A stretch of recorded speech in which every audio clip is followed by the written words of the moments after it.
Assalamualaikum guys, balik lagi dengan gua Ami Adam di channel Sabik dan Baba. Seperti biasa kita akan melihat perjalanan investasi gua dari kecil sampai nggak tahu ya, kecil juga apa jadi tambah gede. Di video kali ini kita akan membahas tentang value investing.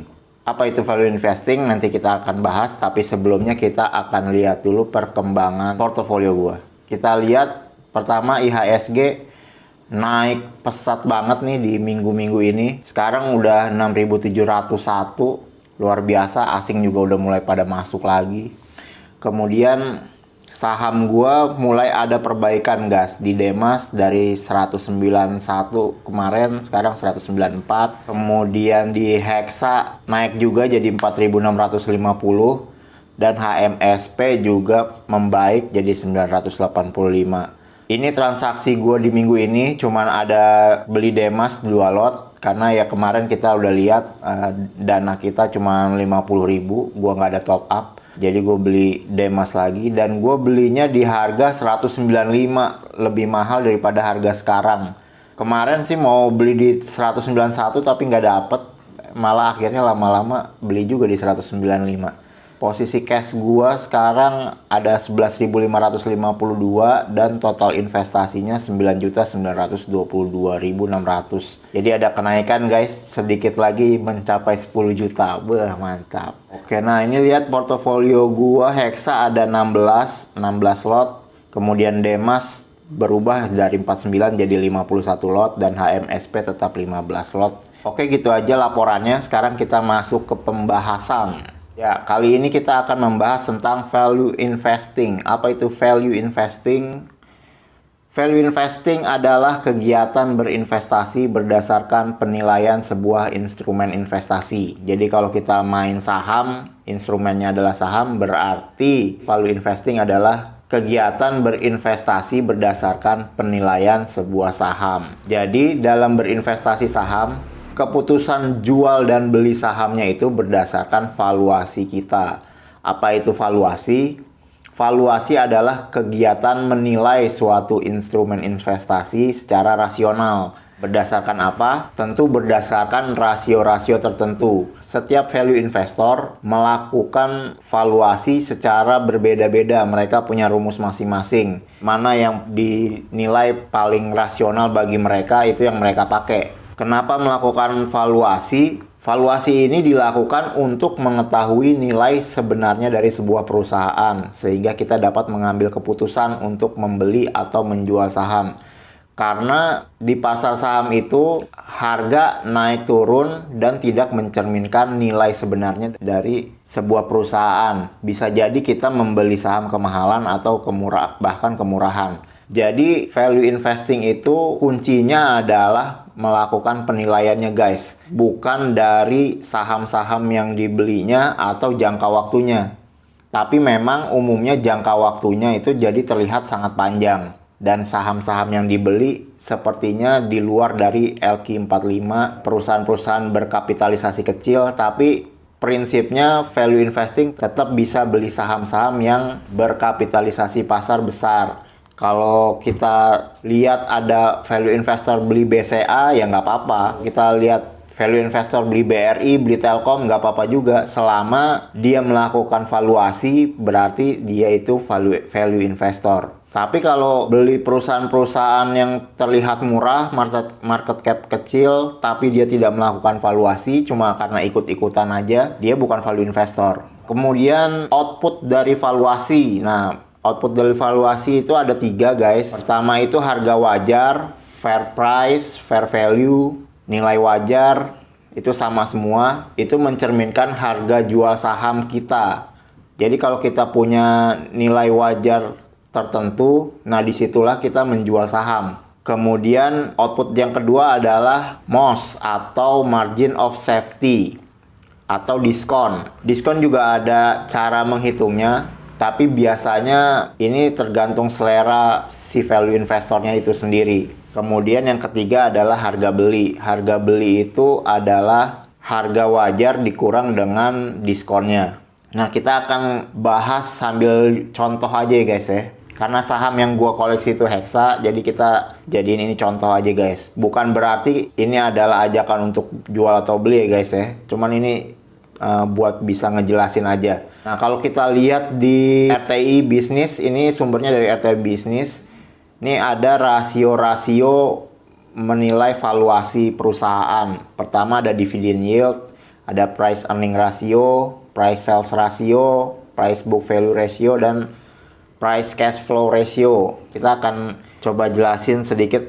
Kalau dividend yield itu berapa jumlah saham yang didapat dibandingkan dengan harganya. Kalau price earning ratio itu berapa harganya dibandingkan dengan pendapatan perusahaan. Kalau price sales ratio harga dibandingkan dengan penjualan perusahaan. Price book value ratio itu harga dibandingkan dengan nilai buku. Kalau price cash flow ratio berarti harga dibandingkan dengan cash flow-nya. Nah ini beberapa contoh valuasi sederhana. Sebenarnya ada lagi banyak cara untuk melakukan valuasi, tapi ini yang paling simple dan tetap bisa dipakai oleh value investor. Kalau gue paling suka dividend yield. Jadi kalau dalam melakukan penilaian perusahaan, porsi terbesar penilaian itu bobotnya paling berat di dividend yield kalau gua. Tapi investor-investor lain juga macam-macam. Ada yang lebih ngutamain price earning rasionya, price sales rasionya, ada price book value-nya. Kalau kita lihat value investor yang paling terkenal di Indonesia, Lo Keng Hong, dia paling suka price book value ratio tuh guys. Jadi kalau kita mau lihat saham-saham yang price book value-nya di bawah 1, pemilik perusahaannya itu ada nama dia tuh. Menandakan kalau dia itu paling suka menilai sebuah perusahaan berdasarkan book value-nya. Kalau gue lebih suka dividend yield. Dividend yield yang gue anggap bagus itu adalah 5%. Untuk kasus Hexa ini punya dividen itu kemarin 1.100. Kalau pakai patokan gue, dividen yield perusahaan yang bagus itu 5%. Berarti harga wajar dari Hexa itu adalah 22.000 guys. Dari mana ngitungnya? Kalau 1.100 itu adalah 5%-nya, maka 100%-nya adalah 22.000. Tapi bukan cuma dividend yield aja yang kita jadikan acuan. Ada rasio-rasio lain yang dijadikan pertimbangan. Tapi karena gue itu sangat suka dengan dividen, maka rasio dividen yield ini punya porsi yang paling besar dalam penilaian gue. Anggaplah rasio-rasio lain itu kalau kita masukin, kita akan ketemu nilai fair value-nya di harga 20.000 atau harga jualnya 20.000. Berarti kalau gue punya saham Hexa, gue akan mau jual Hexa itu di harga 22.000, di harga 20.000 guys. Kalau lebih dari 20.000 lebih dijual lagi, karena 20.000 aja gue udah jual. Kemudian margin of safety yang gue harapkan itu 75%. Dari mana gue dapatnya? Sebenarnya ada hitung-hitungannya, tapi nggak terlalu wajib dihitung banget secara detail. Yang penting bagi seorang value investor itu, semakin MOS-nya gede, semakin aman kita berinvestasi di perusahaan itu guys.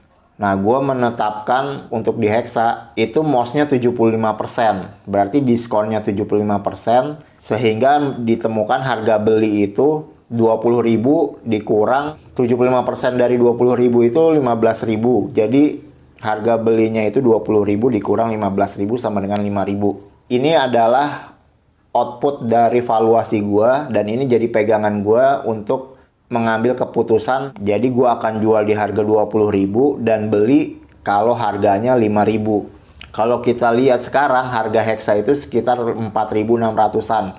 Artinya kalau berdasarkan valuasi gue akan membeli sahamnya selama gue punya uangnya. Karena nilainya itu masih di bawah harga beli gue. Kalau saham Hexa ini naik lagi sampai ke 4.900, naik ke 5.000, gue tetap akan beli. Tapi kalau sudah menyentuh harga 5.100 misalnya, gue tidak akan membeli lagi guys. Karena harganya itu sudah melebihi margin of safety gue. Jadi gue akan tetap biarin aja sampai nilainya 20.000. Kalau sampai 20.000 gue jual. Tapi kalau enggak, gue nggak akan apa-apain sahamnya dan gue akan cari saham-saham lain. Nah terus kalau harga sahamnya tahu-tahu turun dari 4.600 ke 3.000 bagaimana?